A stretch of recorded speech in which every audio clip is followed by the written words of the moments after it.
بسم الله الرحمن الرحيم. الحمد لله رب العالمين، والصلاة والسلام على أشرف الأنبياء وخاتم المرسلين محمد وعلى آله وصحبه وسلم. ربنا اغفر لنا ولإخواننا الذين سبقونا بالإيمان ولا تجعل في قلوبنا غلا للذين آمنوا ربنا إنك رؤوف رحيم. آمين. خۆشحاڵم برایانی بەڕێز و خۆشەویست کە لە هەڵقەیەکی تر لە بەرنامەی توێشی ڕوح بە خزمەتتان دەگەمەوە. خوازیارم خوای پەروەردگار تەبارەک و تەعالا و بەرنامەی بخاتە تەرازوی حەسەناتمان و تەرازوی حەسەناتمانی پێ قورس کاتن، عاقیبەت خێرمان بکە، سەربەرز و سەرفرازی دنیا و قیامەتمان بکە، بە موسڵمانی بمانژێنێ، بە موسڵمانی بمان برێنێ، بە موسڵمانی زیندیمان بکاتەوە ئینشاء الله تعالا. برا شیرنەکانی خۆم، هەر لە توێی بەکەمگرتنی دنیا و نیشاندانی کەمی دنیا کە گوتمانیەکێکە لە هۆکارەکانی توێشووی ڕوح و تەزکیەی نەفس و یەکێکە لە هۆکارەکانی تەشجیعکردنی ئینسانی ئیماندار بۆ کردەوەی چاک و بۆ هەنگاوی باشنان. چونکە ئینسان کاتێک دەست لە شتێک هەڵدەگرێ ئەگەر بەدیلی باشتری هەبێ، ئینسان کاتێک دەست لە شتێک هەڵدەگرێ ئەگەر شتی چاکتر و باشتری دەستکەوێتن. ئیمانداران بۆ دەستیان لە دنیا هەڵگرتووە، بۆ طموحی دنیایان زۆر نییە، بۆ زۆر شەڕ لەسەر دنیا ناکەن، بۆ زۆر چێشمە چێشمی مەلەذات و ئەوانەیان نییە، شتی چاکتر و باشتریان پێدراوە لەلایەن خوای پەروەردگارەوە تەبارەک و تەعالا، وعد و بەڵێنی خوای پەروەردگاریش هیچ گومانی تێدا نین. ئەوجا پێغەمبەر عەلەیهی سەڵات وەسەلام دەربارەی کەمی دنیا و دەربارەی بێنرخی دنیا دەفەرمێ کە سەهلی کوڕی سەعد دەژێڕێتەوە لە پێغەمبەری خوا عەلەیهی سەڵات وەسەلام، دەفەرمێ لەو کانت الدنيا تعدل عند الله جناح بعوضة ما سقى كافرا منها شربة ماء. ئیمامی تورمودی ئەو فەرمودەیە ڕیوایەت کردووە و بە سەنەدێکی صەحیح، و شەیخی ئەلبانی دەفەرمێ ئەو فەرمودە صەحیح لغەیریه، و هەندێک ڕیوایەتی دیکەن کە تەقویەی ئەو فەرمودە دەکەن. دەفەرمێ ئەگەر دنیا لای خوای پەروەردگار تەبارەک و تەعالا قیمەتی باڵە پێشولەیەکی هەبایە، یعنی با پێشولە بەخۆی هیچ نییە، وانە بی بە بازاری بزانە بە چەند لێ دەکڕن پێشولەی، هەرکەس ئاوڕشمان لێ ناداتەوە. ئەدێگە پێشولەکەی نەبێ باڵێکی پێشولەکەی ببەی، هەر موسیبەتەکە گەورەترە. جاخوای گەورە تەبارەک و تەعالا دەفەرمێ، گەر لای پێغەمبەر دەفەرمێ عەلەیهی سەڵات و مەگەر لای خوای پەروەردگار تەبارەک و تەعالا دنیا قیمەتی نەک پێشولەیەکی باڵێکی پێشولەی هەبایە، لێ نەدەگەڕا ئینسانی کافر و بێ باوەڕ قومە ئاوێکی لێ بخواتەوە. ئەوە دەلالەت لەسەر چ دەکات؟ دەلالەت لەسەر بێبایەخی دنیا دەکات لای خوای پەروەردگار تەبارەک و تەعالا. لەبەرەوە خوای پەروەردگار تەبارەک و تەعالا شتێکی کاتی و مەلەذاتێکی کاتی بەڕاستی ئینسان ئەگەر زۆر بە دیقەت لێی ورد بێتەوە، بە دیقەت فکری لێ بکاتەوە، ئەوە زۆر گرنگی پێناداتن و هەوڵ و کۆششی بۆچی دەبێ؟ بۆ دواڕۆژ دەبێتن. برا بەڕێزەکانی خۆم، تەفسیری زۆر کراوە بۆ زوهد، بەڵام یەکێک لە پیاوچاکان دەفەرمێ هەر کەسێک سێ خاڵی تێدا مەوجود نەبن ئەوە زاهید نییە لە دنیا. با بەخۆش بڵێ زاهیدم، با بەخۆش بڵێ دنیا بە هیچ نازانم، بە سێ خاڵیان داناون. ئەو سێ خاڵە ئەتوانم بڵێم یەکلاکەرەوەن. هەر کەسێکمان ئەو خاڵانەی تێدا مەوجود بوون، ئەوە ئەگەر پێشیوە دیار نەبێ پێویست ناکاوە بڵێ لای خوای گەورە میهیمەوە بە زاهید لە قەڵەم بدرێتن. زاهید یعنی چی؟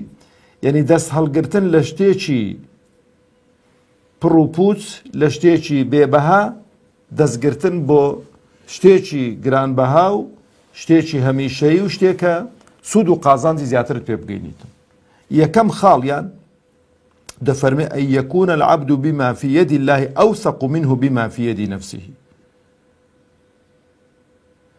ئینسانی ئیماندار دەبێ یەقینی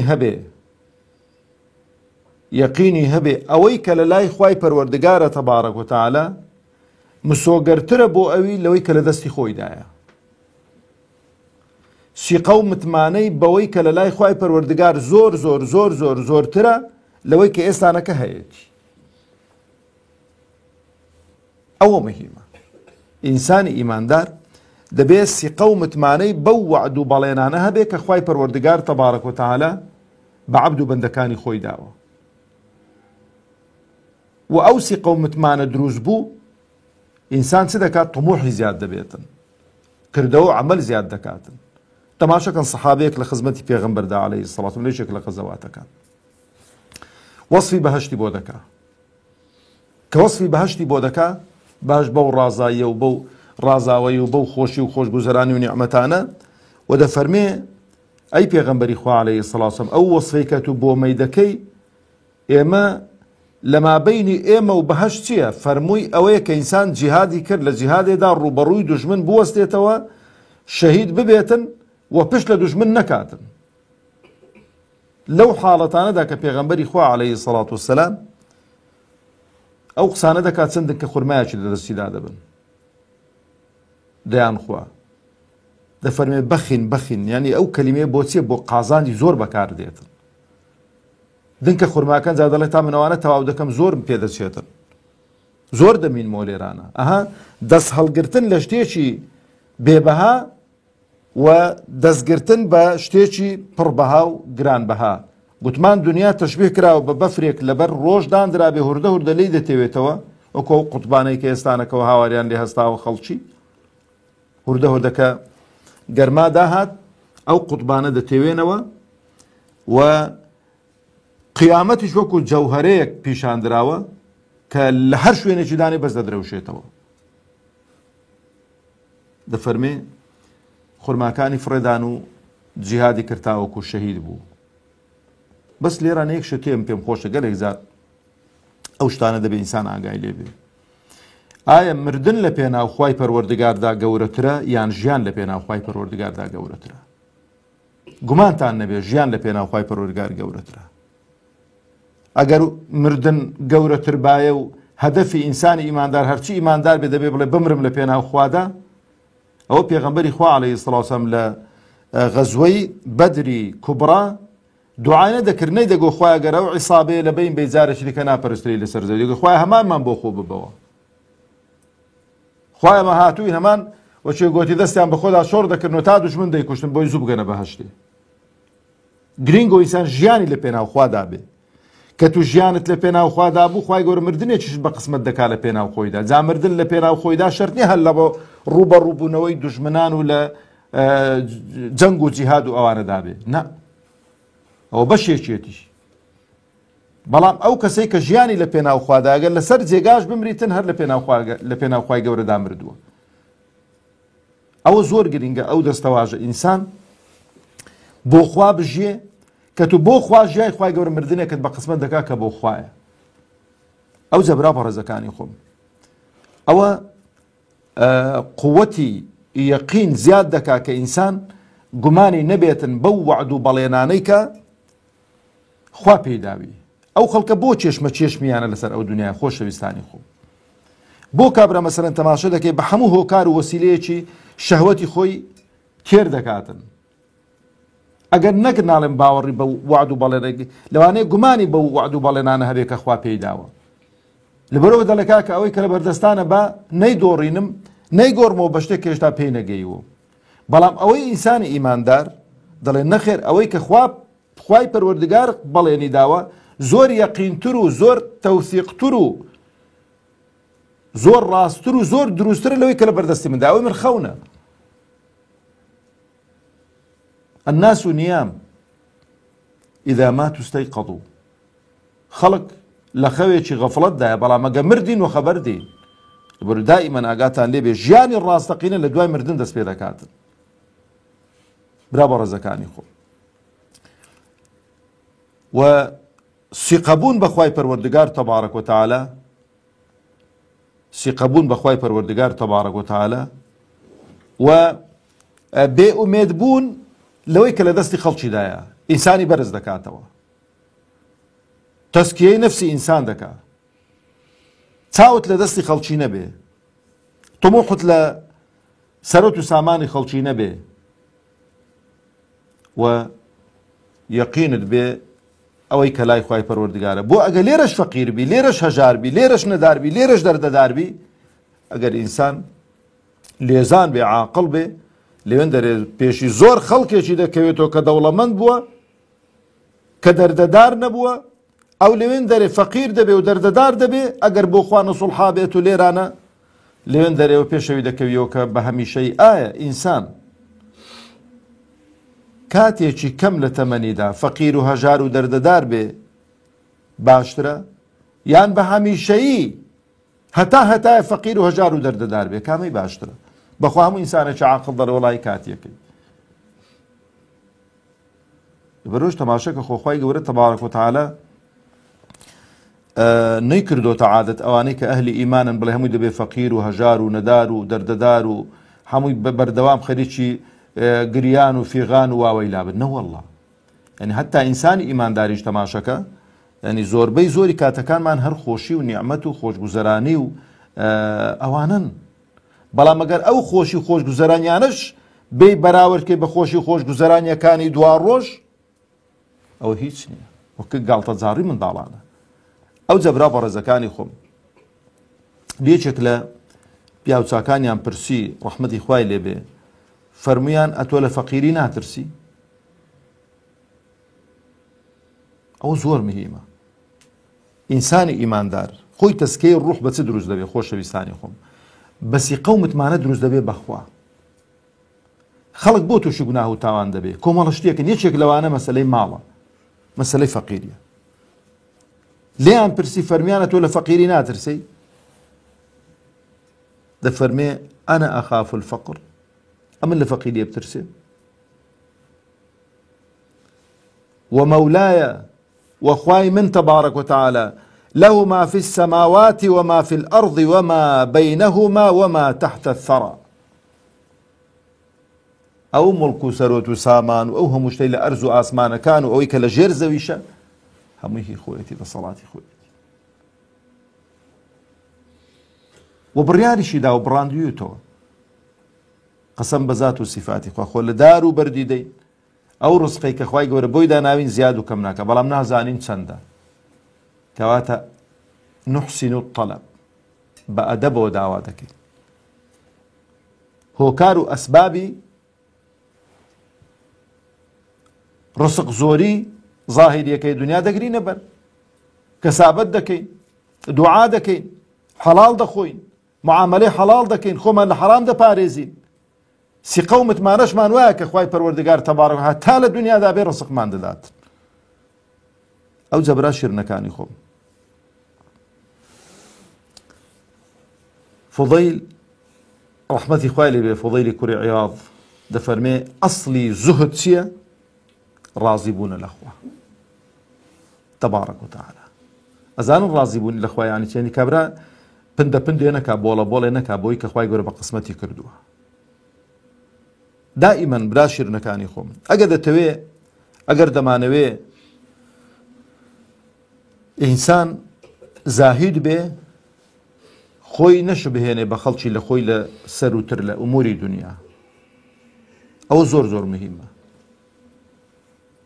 ئەتۆ خانوویەکە تێ خانووەکەت زۆر پەڕپوتە ئەگە بێی تەماشای قەسرێکی بکەی کە هەمووی ڕازاوەتەوە و درەوشاوەتەوە و جوانە بەخوا ئیسراحەتت لێ هەڵدەگیرێتن بەڵام بڕۆ تەماشەکە کابرا لە بن خیوەتەیە خانووە پەڕپوتەکەی تو زۆر زۆر باشترە لەو خیوەتەی ئەوەی کە لە بن خیوەتەکەیە ئەگە بێ مەسەڵەن قیاسی بکا بەوەی تو زۆر ناڕحەت دەبێ بەڵام با بزانێ کە خەڵکێکی دیکە ئەو خیوەتەشی دەست ناکەوێتن لە بن بەردێکی لە بن دارێکی لە بن ئەشکەوتێکی ئاکەوتووە ئەوجا ئەتۆ لەوانەی خانوێکی چاکە دەستکەوت بێ بەکرێ بەڵامی وایە کرێەکەی پێ نادرێ خانووەکەشیان دەست ناکەوێتن کەواتە برا شیرنەکانی خۆم لێرانە زانایان ڕەحمەتی خۆیان لێبێ زۆر هاتوون لەسەر ئەو قەزیە بە تایبەتی ڕازی بوون لە خوای پەروەردگار و متمانە بوون بە خوای خۆت تەبارەک و تەعالە ئەسڵی تەسکیەی نەفس دروست دەکاتن.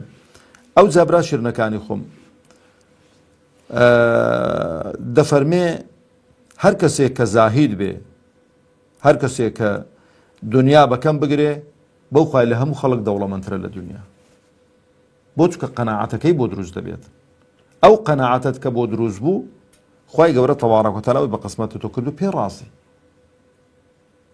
پەل بۆ ولاو لا ناهاوی. واوەی کە خوای پەروەردگاریش بە قسمەتی کردبی پێت دەگاتن. ئەو جا برا شیرنەکانی خۆم، دنیای لە گچکە دەبێتەوە، دنیای لە هیچ دەبێتن، بۆ چکە دەزانێت ڕۆژێک دادێ و دنیای بەجێ دێڵیتن.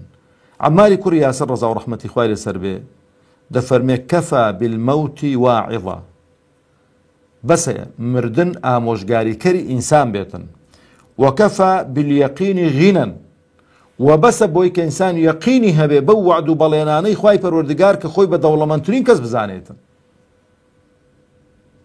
خۆی بە بەس بچیە بەهەشت، خوا بە قسمەتمان کە دەوڵەمەندترین کەسێت و لەسەر ڕووی زەوی، بەس بچیە بەهەشت پێت ناو بەهەشت دەوڵەمەندترین کەسی. بۆ چەند ساڵی ئەو دەوڵەمەندیە؟ هەتایە. ئەو دەوڵەمەندیی دنیا هەتایە نییە، دەبین یەک معاملە دەکەی سفر دەبیەوە.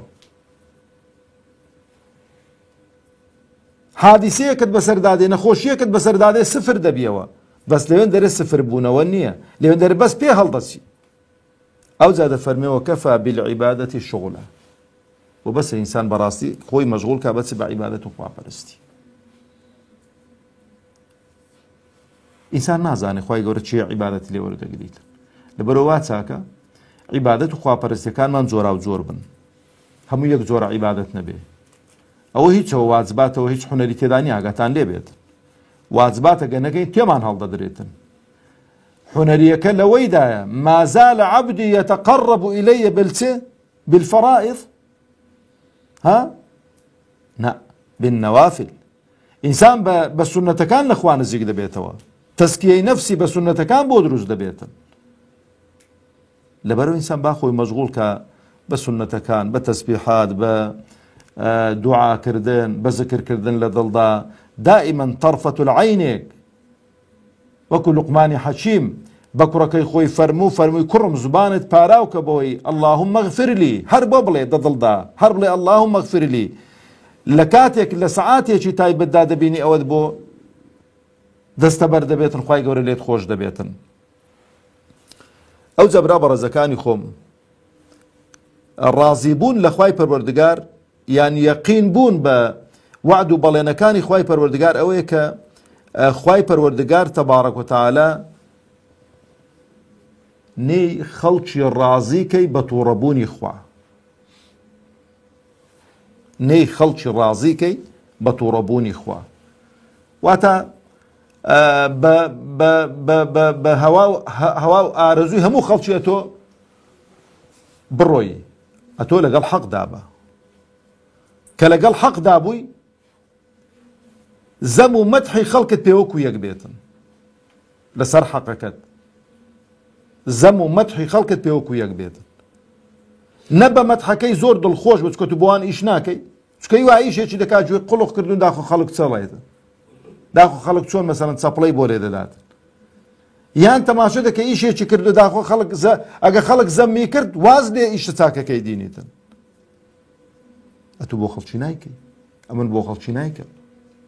لەبەرەوە لێتان وەسیەت بێ ئەو ئیشە جەماعیەی کە دەشیکەین هەموو خەڵکەکەی خراپ بێتووی چاک بە. ئەمن گەلێک زار دەڵێم ئەو کاروانە ئیسلامی دەتوانین بکەینە سەفینەی نوح، بەڵام بەخوا ئیواشێ لەگەڵماندایە هاواری دەکەی ئرکەب مەعەنا، سواری سەفینەکەی نابی، دەڵێ سەئاوی ئیلا جەبەلین یەعسیمنی من الماء، بەڵام لا عاصیمە لئەمری الله. کاتەکەمان کۆتایی هاتوو، بۆ دەرسی داهات و بەردەوام دەبین لەسەر ئەو بابەتە. وصلى اللهم على محمد وعلى آله وصحبه وسلم.